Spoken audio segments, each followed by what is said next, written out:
कैसे हो दोस्तों, मैं हूँ रोहन। तो इस वीडियो में मैं आपको किस तरह आप इंपोर्ट कर सकते हैं alibaba.com से, चाइना से, तो उसका स्टेप वाइज मैं एक्सप्लेन करता हूँ। क्या क्या डॉक्यूमेंटेशन आपको चाहिए, क्या क्या अलग अलग मेथड्स से किस तरह कस्टम ड्यूटी कैलकुलेट होता है, क्या प्रोसेस रहता है, तो सब कुछ इस वीडियो में मैं ब्रीफली एक्सप्लेन करता हूँ। तो दोस्तों, अगर आप अमेज़ॉन FBA कर रहे हैं तो आपको जो भी प्रोडक्ट रिसर्च आप करते हैं उस प्रोडक्ट के लिए मतलब most of the profitable products imported ही है। अगर आप सप्लायर भी ढूंढ लेते हैं इंडिया पर तो वो लोग भी end of the day import करके आपको सेल करते हैं। और प्राइवेट लेबलिंग का मतलब भी यही होता है कि मतलब आपको कुछ डिफ्रेंशिएशन करना है, आपको लोगो ऐड करना है, कॉम्प्लीमेंट्री ऐड करना है, अगर कोई डिज़ाइन में चेंजेस करना है तो वो सब कुछ करने के लिए आपको डायरेक्टली मैन्युफैक्चर से ही कांटेक्ट करना पड़ता है। अगर आप मिडिलमैन से डील कर रहे हैं, ना सिर्फ आपका प्रॉफिट मार्जिन कट होगा पर आप कुछ चेंजेस भी नहीं करवा सकते हैं। तो इसीलिए मैं हमेशा रेकमेंड करता हूँ आपको हमेशा डायरेक्टली मैन्युफैक्चर को ही कांटेक्ट करना है। तो डायरेक्टली मैन्युफैक्चर मतलब जैसे मैंने पहले कहा, आपको alibaba.com पर मिल जाएंगे। Most of the profitable products imported ही रहता है, तो इसीलिए आपको वहाँ से किस तरह इंपोर्ट करना है वो सब कुछ सीखना बेहतर रहेगा अगर आप अमेज़ॉन FBA सक्सेसफुली करना चाहते हैं। तो कई सारा लोग मतलब इसको कॉम्प्लिकेटेड समझ लेते हैं, तो उतना कॉम्प्लिकेटेड चीज़ नहीं है दोस्तों। अगर आपके पास सही डॉक्यूमेंटेशन है और सही तरीके से आप करते हैं नॉलेज से, तो आप आसानी से कोई भी प्रोडक्ट आप इंपोर्ट कर सकते हैं। कोई भी मतलब कस्टम्स जानबूझ के आपके प्रोडक्ट नहीं रखेंगे। कुछ लोग कहते हैं कि अगर आप इंपोर्ट करते हैं कि आपके प्रोडक्ट अटक जाएगा, तो अटक जाएगा क्योंकि अगर आपने सही तरीके से आपने डॉक्यूमेंटेशन नहीं किया है प्रोडक्ट के लिए, तो अगर आप सही तरीके से डॉक्यूमेंट्स नहीं प्रोवाइड करते हैं कस्टम क्लियरेंस के वक्त, तो आपके प्रोडक्ट अटकेगा ही। तो सही तरीके से मेथड्स भी रहता है, तो इसीलिए वो सब कुछ समझ के आपको, वो सब कुछ जान के आपको इंपोर्ट करना पड़ता है। तो सबसे पहले अगर मैं डॉक्यूमेंटेशन की बात करूँ तो डॉक्यूमेंटेशन तो आपको IEC रजिस्ट्रेशन, GST रजिस्ट्रेशन और आपका जो इनवॉइस कॉपी रहता है, आपका जो मैन्युफैक्चरर्स देते हैं वो चाहिए होगा। तो IEC रजिस्ट्रेशन और GST रजिस्ट्रेशन लेने के लिए आपके पास ईमेल ID, मोबाइल नंबर और आपके पास करंट अकाउंट चाहिए। IEC रजिस्ट्रेशन के लिए करंट अकाउंट मैंडेटरी कर दिया है गवर्नमेंट ने, तो आपके पास करंट अकाउंट रहना चाहिए। और उसके बाद वो सब कुछ लेने के लिए ID प्रूफ चाहिए। ID प्रूफ में आप आधार कार्ड दे सकते हैं और एड्रेस प्रूफ चाहिए। एड्रेस प्रूफ में आपका इलेक्ट्रिसिटी बिल और या रेंट एग्रीमेंट देना है। अगर ओन्ड है तो नो ऑब्जेक्शन सर्टिफिकेट, NOC देना है। तो ये एड्रेस प्रूफ के लिए डॉक्यूमेंट्स लगता है। तो इस तरह आप IEC रजिस्ट्रेशन और GST रजिस्ट्रेशन ले सकते हैं। मैंने मेरे यूट्यूब चैनल पर IEC रजिस्ट्रेशन का, GST रजिस्ट्रेशन का वीडियो भी बनाया है, उसको एक बार गो थ्रू कर सकते हैं बाद में। तो ये डॉक्यूमेंटेशन के पार्ट हुआ। तो of course documentation product to product vary होता है। अगर आपने ऐसा प्रोडक्ट चुना है जिसके लिए सर्टिफिकेशन चाहिए होगा तो आपको सर्टिफिकेशन भी देना पड़ता है। मैंने मतलब जनरली जो प्रोडक्ट जो प्रॉफिटेबल प्रोडक्ट्स रहता है और जिसके लिए जो ज़्यादा से ज़्यादा बिगिनर्स चूज़ करते हैं, जिसके लिए कोई सर्टिफिकेशन ज़रूरत नहीं पड़ेगा, तो उसके लिए मैंने कहा था। तो ये डॉक्यूमेंटेशन का हुआ। अगर मैं मेथड्स, अलग अलग मेथड्स कहूँ तो डेफिनेटली इंपोर्ट करने के वक्त अलग अलग मेथड्स है, तो वो बायर और सेलर के रिस्पॉन्सिबिलिटी के ऊपर डिपेंड होता है। तो मेनली आपको जानने चाहिए वो दो है, DDU और FOB। DDU मतलब डिलीवरी ड्यूटीज़ अनपेड और FOB मतलब फ्री ऑन बोर्ड। तो डिलीवरी ड्यूटीज़ अनपेड मतलब ऐसा उसका फुल फॉर्म है। तो आपका डेस्टिनेशन तक मतलब जो आपका सप्लायर रहते हैं चाइना में, तो उनका वेयर हाउस से आपका जो जो आप डेस्टिनेशन देते हैं वहाँ तक रिस्पॉन्सिबिलिटी उनका ही रहेगा। पर बीच में मतलब इंडिया में जब कस्टम्स क्लियरेंस करने के वक्त डॉक्यूमेंटेशन जो प्रोवाइड होता है वो आपको करना ही चाहिए, जो मैंने डॉक्यूमेंट्स कहा। और आपको कस्टम ड्यूटी भी आपको ही पे करना पड़ता है। तो वो कस्टम ड्यूटी किस तरह कैलकुलेट होता है, क्या रहता है प्रोसेस, वो मैं लास्ट में मेरा एक पुराना बिल ऑफ एंट्री में दिखा के मैं आपको एक्सप्लेन करूँगा। और अगर मैं FOB कहूँ तो फ्री ऑन बोर्ड, तो ये भी मतलब ये पोर्ट तक रहता है। जो भी पोर्ट हुआ हो, चाइना का पोर्ट हुआ हो या इंडिया का पोर्ट हुआ हो, तो इतने तक सेलर का रिस्पॉन्सिबिलिटी रहता है। उसके बाद बायर का रिस्पॉन्सिबिलिटी होता है, मतलब आपका रिस्पॉन्सिबिलिटी रहता है उस प्रोडक्ट को लेकर आने का। ये स्पेशली सी शिपिंग में इस्तेमाल होता है। तो अगर मैं चाइना से इंपोर्ट करने का कहूँ तो सिर्फ दो मोड्स है, एयर शिपिंग और सी शिपिंग। तो एयर शिपिंग थोड़ा जल्दी हो जाता है पर इसका कॉस्ट ज़्यादा रहता है। सी शिपिंग में कॉस्ट कम है पर डेज़ ज़्यादा हो जाता है। Around max to max 45 working days भी हो सकता है सी शिपिंग में। तो अगर आप बल्क में ज़्यादा प्रोडक्ट्स ऑर्डर कर रहे हैं, आपका प्रोडक्ट का वेट ज़्यादा है, तो आप सी शिपिंग पे जा सकते हैं। तो ज़्यादातर बिगिनर्स अगर उनका प्रोडक्ट मतलब नॉर्मल एक शू बॉक्स के अंदर फिट होता है और प्रोडक्ट का वेट भी बहुत कम है, तो आप एयर शिपिंग में जा सकते हैं आपका पहला ट्रायल ऑर्डर में। तो ये अलग अलग मोड से इंपोर्ट करने के लिए।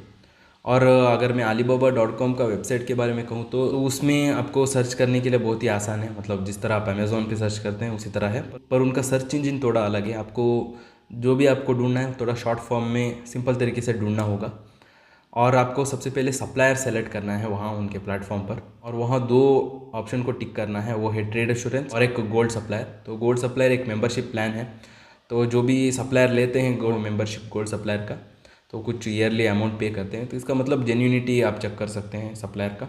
और ट्रेड एश्योरेंस एक सेफेस्ट पेमेंट मेथड है, तो मैं हमेशा ट्रेड एश्योरेंस ही यूज़ करता हूँ पेमेंट करने के वक्त। मैंने एक्चुअली एक वीडियो भी बनाया था किस तरह मैं पेमेंट करूँगा, उसका लाइव मैंने बनाया था, पेमेंट करके दिखाया था, तो उस वीडियो को भी आप बाद में देख सकते हैं। तो इस तरह प्रोसेस है। और जो भी आप प्रोडक्ट्स ढूंढते हैं alibaba.com पर, तो सप्लायर सेलेक्ट करने के बाद जो भी आपको सप्लायर पसंद आते हैं तो अलग अलग मेट्रिक से ट्रांजैक्शन लेवल चेक कर सकते हैं, तो आप उनके बारे में देख सकते हैं, उनका लिस्टिंग खोल के क्या क्या वो प्रोडक्ट्स बेचते हैं, तो सब कुछ चेक करते हैं। मैं इस वीडियो में मैं ब्रीफली एक्सप्लेन कर रहा हूँ। तो आपको कॉन्टैक्ट सप्लायर पे क्लिक करना है। कॉन्टैक्ट सप्लायर पे क्लिक करने के बाद आप उनको पूछ सकते हैं, आपको जितना हो सके उतना प्रोफेशनली पूछना है, ताकि वो सही तरीके से आपको रिस्पॉन्स कर सके, क्योंकि उनको भी ज़्यादा से ज़्यादा लोग पूछते रहते हैं, तो वो हमेशा प्रोफेशनली जो पूछते हैं उनको थोड़ा उनका रिस्पॉन्स रेट ज़्यादा रहता है, तो इसीलिए आपको एक प्रोफेशनल तरीके से पूछना है। तो मैंने यहाँ एक सप्लायर टेम्पलेट मैंने रेडी कर रखा है, तो यहाँ आप देख सकते हैं, hello my name is your name, यहाँ आपका नेम डाल सकते हैं।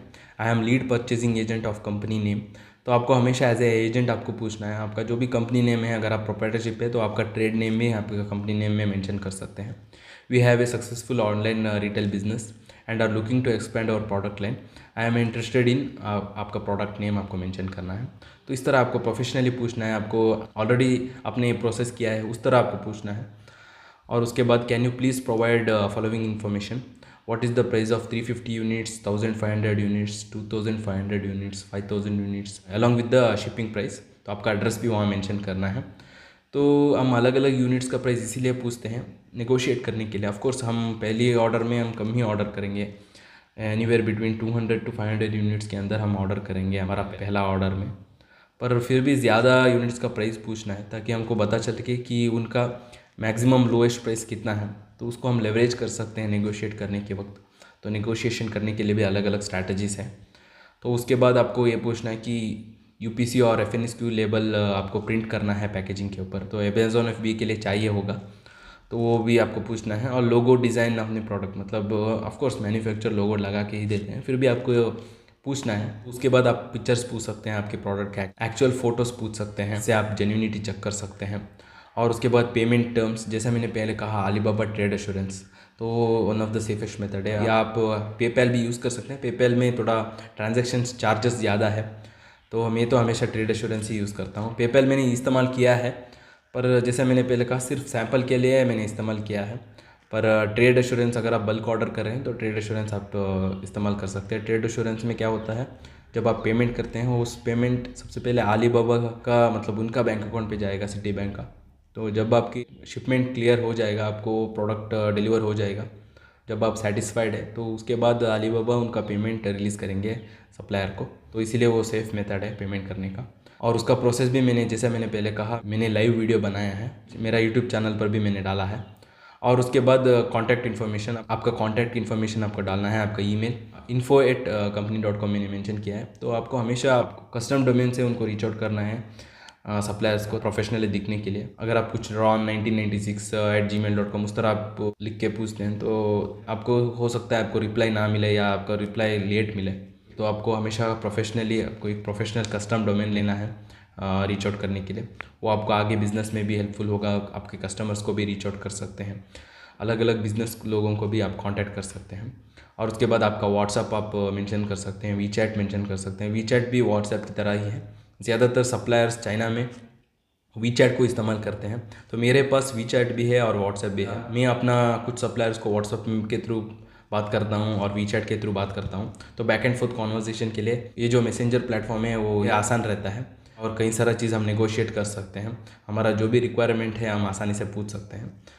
तो और उसके बाद सिंसियरली योर नेम, तो इस तरह मैंने एक सिंपल टेम्पलेट बना रखा है, तो ये टेम्पलेट आप इस्तेमाल कर सकते हैं सप्लायर्स को कांटेक्ट करने के वक्त। तो इस तरह आप अलीबाबा सप्लायर्स को कांटेक्ट कर सकते हैं। तो मैंने ब्रीफली बनाया है, ऑफकोर्स कई सारा चीज़ देखना पड़ता है सप्लायर का जेन्युइनिटी और सब कुछ।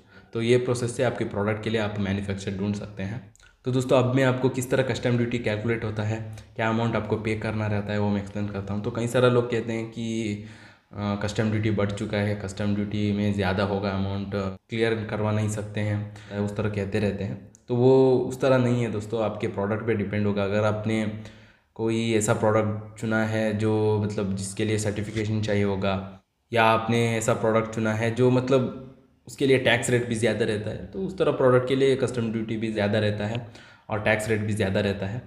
तो नॉर्मली जो प्रॉफिटेबल प्रोडक्ट्स हम डील करते हैं अमेज़ॉन FBA में, उसके लिए जो मैं अभी दिखा रहा हूँ उस तरह ये कैलकुलेट होता है। तो यहाँ मेरा एसेसिबल वैल्यू आप देख सकते हैं 81,136.8 है। तो ये मेरा इन्वॉइस मतलब जो भी प्रोडक्ट में मैंने स्पेंड किया है, तो इसमें सारा अमाउंट इंक्लूड हो चुका है। और यहाँ अगर आप देखेंगे तो BCD जो है बेसिक कस्टम ड्यूटी, यहाँ 10% लगा है, जो है 8,113.68 रुपीज़। तो जो एसेसिबल वैल्यू है उसका 10% है। और उसके बाद यहाँ SW सरचार्ज जो है सोशल वेलफेयर सरचार्ज, वो भी 10% है। और ये 10% BCD का 10% है, तो ये 811.37 रुपीज़। और उसके बाद IGST इंटीग्रेटेड GST, तो इंपोर्ट करने के वक्त सिर्फ IGST ही लगेगा, इंटीग्रेटेड GST ऑब्वियसली। तो वो 18% है। तो जो मेरा प्रोडक्ट है वो 18% टैक्स क्रेडिट का कैटेगरी में आता है। तो ये 18% accessible value plus BCD plus SW surcharge उसके ऊपर लगता है। तो यहाँ आप देख सकते हैं 16,211.13 रुपीज़। तो ये जो टोटल अमाउंट है जो है BCD मतलब बेसिक कस्टम ड्यूटी, और उसके बाद SW सरचार्ज जो है सोशल वेलफेयर सरचार्ज, और उसके बाद IGST इंटीग्रेटेड GST, तो ये तीनों ऐड करके जो अमाउंट बनता है वो मुझे गवर्नमेंट को पे करना पड़ता है।